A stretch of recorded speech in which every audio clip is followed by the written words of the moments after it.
Exclusively to Julian Assange, the founder of the WikiLeaks website and the man behind the leaking of thousands of classified diplomatic cables.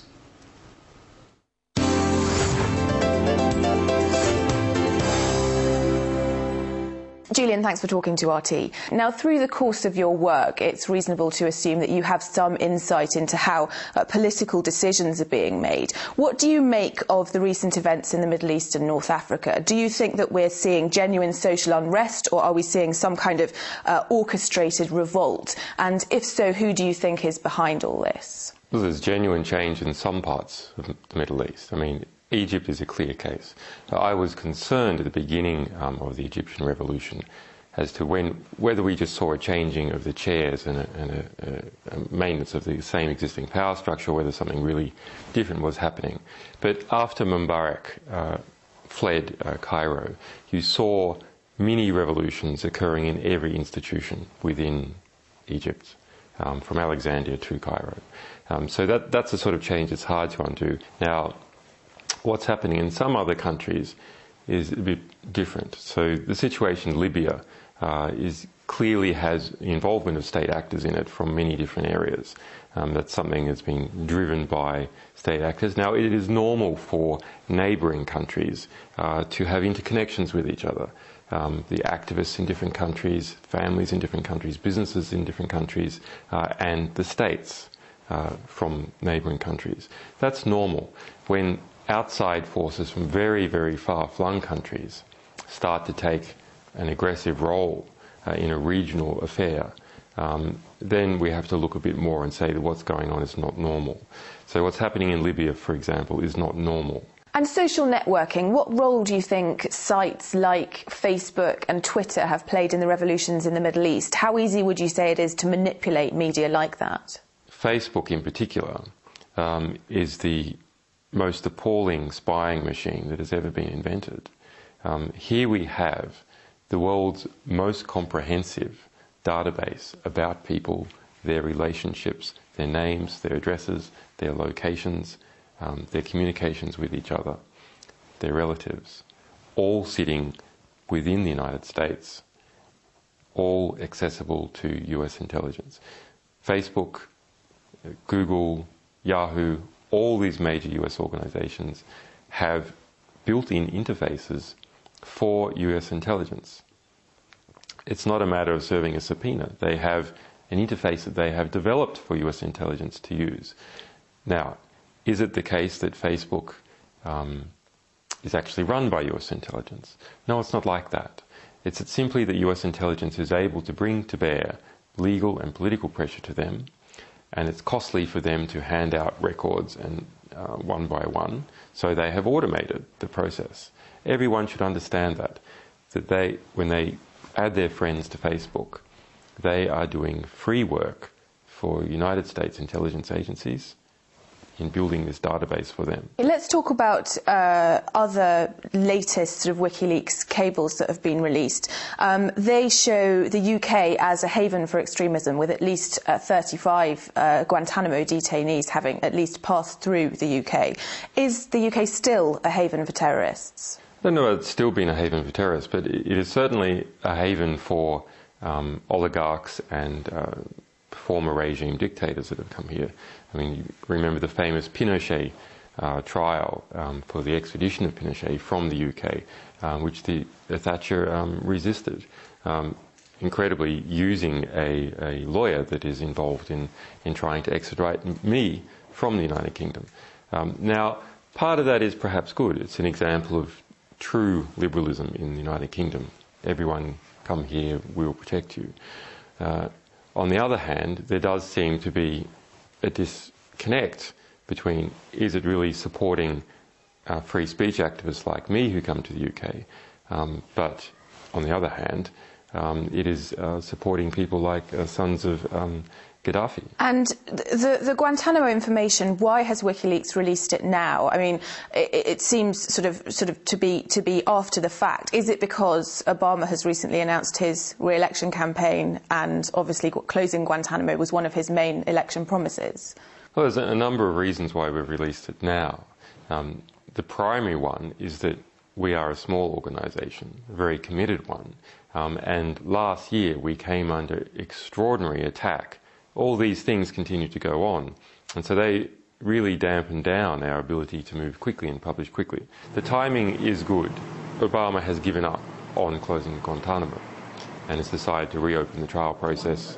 And we now have a situation where even the Obama administration says that 48 of these people still in Guantanamo are completely innocent and that they should be sent somewhere, and they're not being sent somewhere. So completely innocent people incarcerated for years and years and years, no trial and no hope of release. No country will agree to house them, including the United States, but the United States has made them its problem. The United States was involved in rounding up these innocent people, setting up a process that was from the very beginning corrupt. There's a reason why they're in Guantanamo and not on the US mainland and not in an allied country. And that reason was to hide them and keep them outside of the law. Just like you have Caribbean islands engaged in money laundering, the United States was engaged in people laundering. Let's move on and talk about your media partners, one of which is The Guardian, with whom you're now involved in a dispute, but you chose them as your primary English language partner for distributing the WikiLeaks cables.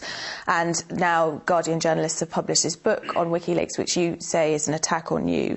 How would you describe, following that, The Guardian's stance on whistleblowing and media freedom in general? You know, they are a publishing organisation, so of course they want as much right for them to publish as possible. That's a natural self-interest. What they have done with this cable cooking, in this incredible redaction, over-redaction of cables, is they have pushed the right of the people to know at the very, very edge. And what they're concerned about is any possible attack on them. That we have seen this sort of abuse of the material that we have provided several times. And the Guardian is the worst offender, but we saw it also by the New York Times. The New York Times redacted a 62-page cable down to 2 paragraphs. And this is completely against the agreement that we originally set up with them on November the 1st last year. That agreement was that the only redactions that should take place are to protect people's lives. There should be no other redaction, not to protect reputation, not to protect the Guardian's profits, but only to protect lives. What happens in the West is that there is no border between state interest and commercial interest. The edges of the state, as a result of privatisation, are fuzzed and blurred out into the edges of companies. And so when you look at how The Guardian behaves or how the New York Times behaves, it is part of that mesh of corporate and state interests, seamlessly blurring into each other. The Guardian's concerned predominantly about being criticised by these powerful interests, about lawsuits occurring against it, driven by oligarchs, driven by people powerful enough to push a court case forward. Let's talk a little bit about you and what you're going through at the moment.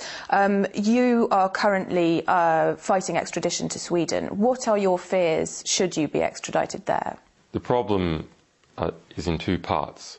The United States is trying to get up an extradition case for me to the United States. Just today we see a new subpoena coming out of the secret grand jury that is operating in Alexandria, Virginia. It is trying to get up this espionage case against us. It is building that case, and in whatever country I am in, once it decides to indict, they will try to extradite me from that country. And possibly not just me, possibly our other staff. The other problem with the Swedish extradition is that the process itself has been corrupted. So it was corrupted from the very beginning, and we've seen corruption in the Swedish media, we've seen all sorts of strange actions in relation to how this case has progressed. What message do you think it would send to the world if the UK did turn around, almost unexpectedly at this point it seems, and refuse to extradite you? Well, it depends on to which country. So here's the sort of calculation that's going on in the United Kingdom. The United Kingdom wants to keep, at the various levels, wants to keep its good relationship with the United States. So if the UK was to reject the US extradition order, that would pose terrible problems for it. Similarly, if it was to reject the Swedish extradition order, that would pose problems for it, because it would look like it was seeking to harbour me.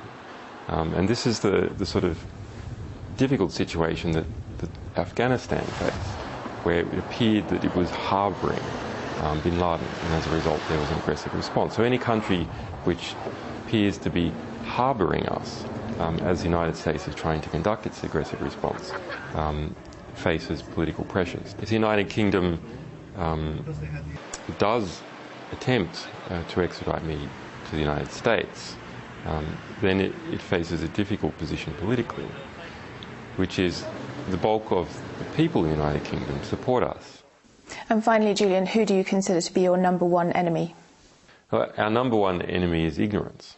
And I believe that is the number one enemy of everyone, is not understanding what is actually going on in the world. It's only when you start to understand that you can make effective decisions and effective plans. Now, the question is, who is promoting ignorance? Well, those organisations that try to keep things secret, and those organisations which distort true information to make it false or misrepresentative. In this latter category, it is bad media. It really is my opinion that the media in general are so bad, we would have to question whether the world wouldn't be better off without them altogether. They're so distortive to how the world actually is, that the result is we see wars and we see corrupt governments continue on. One of the hopeful things that I've discovered is that nearly every war that has started in the past 50 years has been a result of media lies. The media could have stopped it if they had searched deep enough. If they hadn't reprinted government propaganda, they could have stopped it. But what does that mean? Well, that means basically populations don't like wars. And populations have to be fooled into wars. Populations don't willingly and with open eyes go into a war. So if we have a good media environment, then we'll also have a peaceful environment. Julian Assange, thank you very much.